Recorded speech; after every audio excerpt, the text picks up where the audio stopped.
Hello बच्चों, आइए इस पर स्वागत है। जो हमसे बोल रहा है कि 0.126 अम्ल में पूर्ण उदासीनीकरण के लिए 20 ml एन 0.1 एन NH की आवश्यकता है। तो 0.126 अम्ल के पूर्ण उदासीनीकरण के लिए 20 ml 0.1 एन NH की कितनी आवश्यकता होगी, आपको यहाँ पे इस चीज़ को हमें यहाँ पे बताना है।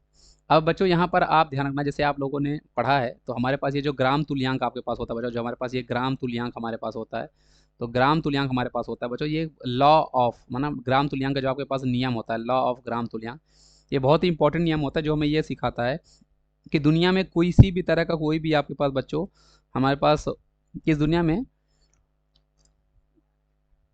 किसी भी तरह का आपके पास कोई भी रिएक्शन हो, जब कभी भी रिएक्शन होती है तो उनके ग्राम तुल्यांक आपस में बराबर होते हैं। जैसे यहाँ पे हमारे पास उदासीनीकरण का आपके पास है बच्चों, मतलब यहाँ पर आपके पास जो ग्राम तुल्यांक रहा होगा बच्चों, जो हमारे पास आपके पास बच्चों हमारे पास यहाँ पे ग्राम तुल्यांक रहा होगा किसका, ग्राम तुल्यांक आपके पास बच्चों जहाँ पे हमारे पास अम्ल का रहा होगा वो आपका बराबर हमारे पास हो जाएगा बच्चों ग्राम तुल्यांक आपके पास क्षार का।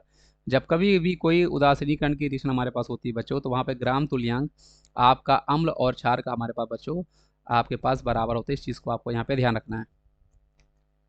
अब यहाँ पे बच्चों इस क्वेश्चन में थोड़ा सा ये होना चाहिए कि आप उसका तुल्यांक, जैसे इस क्वेश्चन में इनकम्प्लीट है, 0.126 ग्राम अम्ल के पूर्ण उदासीनीकरण के लिए हमें 20 ml 0.1 NH की आवश्यकता होती है। तो आपको बच्चों हमारे पास उसने बोलने का मतलब है यहाँ पे अम्ल का आपको यहाँ पे बच्चों तुल्यांकी भार क्या होगा, आपको बताना। ये क्वेश्चन है, अम्ल का तुल्यांकी भार क्या होगा, ये आपको यहाँ पे बताना। ये आपका क्वेश्चन कंप्लीट होगा। अब आपके पास बच्चों हमारे पास जैसे ये चीज़ आपके पास आ गई ग्राम तुल्यांक है। अब यहाँ पे समझो बच्चों, ग्राम तुल्यांक निकालने के कई फॉर्मूले होते हैं। एक आपके पास होता है बच्चों नॉर्मेलिटी इनटू वॉल्यूम, एक आपके पास होता है बच्चों भार डिवाइड बाय तुल्यांकी भार, भार डिवाइड बाय तुल्यांकी भार एक आपके पास होता है।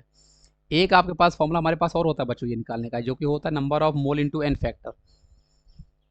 इतने तरह के फॉर्मूले बच्चों आप ग्राम तुल्यांक निकालने के लिए यूज करते हो। अब आप देखो कि क्वेश्चन की हमारी डिमांड क्या है, जैसी डिमांड होगी उसके बेसिस से आप चीज़ों को यूज करोगे। जैसे इस क्वेश्चन में हमारे पास क्या है, क्षार के लिए तुल्यांकी भार बच्चों आप नॉर्मेलिटी आपको दिख रही है तो नॉर्मेलिटी टू वॉल्यूम कर लोगे, और अम्ल के लिए आपको भार दिया तो भार डिवाइड बाय तुल्यांकी भार यूज करोगे। तो मैं अम्ल के लिए यहाँ पे भार जो कि 0.126 आपका दिया है डिवाइड बाय तुल्यांकी भार वो मैं यूज़ करूँगा। आप इस चीज़ को समझने की कोशिश करो बच्चों, है ना। और जो मेरे पास बच्चों आपके पास क्षार है, तो क्षार के लिए मैं यहाँ पे नॉर्मेलिटी वॉल्यूम वाला यूज़ कर लूँगा। तो नॉर्मेलिटी इसकी 0.1 है और वॉल्यूम उसका आपके पास बच्चों 20 है। ये आपके पास हमारे पास हो जाएगा। ध्यान रखना बच्चों, ये जो आपके पास हमारे पास आया होगा, अब हम इसके बेसिस से, अच्छा ये जो आपके पास वैल्यू आई होगी बच्चों, ये भी आपको समझना है कि ये वैल्यू आपके पास मिली मोल है, क्योंकि वॉल्यूम ml में है। तो आप यहाँ पे डिवाइड बाय 1000 करोगे तब जाके आपके पास वो मोल में होगा। अब आपको यहाँ पे बच्चों क्या निकालना है, तुल्यांकी भार। अब तुल्यांकी भार निकालने के लिए बच्चों आप यहाँ पे क्या करोगे, सिंप्लीफाई करो और सॉल्व करो। तो 0.126 में मल्टीप्लाई बच्चों आपके पास बच्चों 1000 हो जाएगा, और डिवाइड में बच्चों 0.1 इंटू 20 मतलब आपके पास 2 आएगा। ये 126 बनेगा, 2 से डिवाइड करोगे तो आपके पास 63 आ जाएगा। इस क्वेश्चन का सही जवाब बच्चों आपके पास 63 जो है वो हमारे पास हो जाएगा, जो कि आपके पास ऑप्शन नंबर डी है। तो आई होप आपको ये चीज़ समझ में आ गई होगी। इस क्वेश्चन का सही जवाब आपके पास ऑप्शन नंबर डी है। और ये लॉ ऑफ तुल्यांक का पावर क्या है बच्चों, इस क्वेश्चन का बहुत ही इंपॉर्टेंट है। बहुत ज़्यादा इसके PYQ से पूछे जाते हैं। रेडॉक्स में भी इसका बहुत अच्छा यूज़ होता है ना, और बहुत सारे चैप्टर्स में इसका बहुत बढ़िया यूज़ होता है। ध्यान रखना, दुनिया में कोई भी रिएक्शन होगी तो उदासीनीकरण के लिए बच्चों आप ये ध्यान कर सकते हो कि जब कभी भी कोई भी रिएक्शन होगी एसिड और बेस का, और वहाँ पे वो उदासीनीकरण हो रहा होगा, उदासीन हो रहे होंगे, तो ग्राम तुल्यांक दोनों का बराबर होगा। ये यूज़ करके सॉल्व कर सकते हो। Thank you.